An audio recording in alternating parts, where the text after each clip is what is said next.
అంటే సాలోక్య, సారూప్య, సామీప్య ముక్తులు అనుభవ క్షేత్రాలని అంటారా?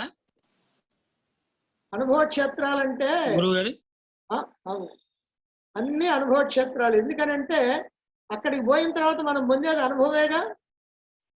ఇప్పుడు సాలోక్య ముక్తి అయినప్పటికీ కూడా, అది ముక్తి కాకపోయినప్పటికీ కూడా, ఆ లోకానికి పోతే ఆ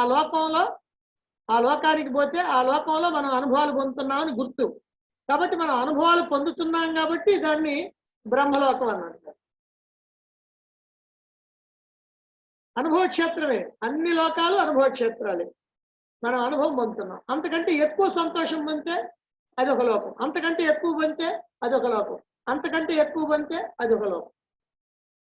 అలా మనం పొందేటువంటి అనుభవాన్ని బట్టి ఎంత కాలమైనా సరే మనం చాలా కాలం అనుభవాలు, సుఖభోగాలు పొంది మళ్ళీ తిరిగి రావాలా.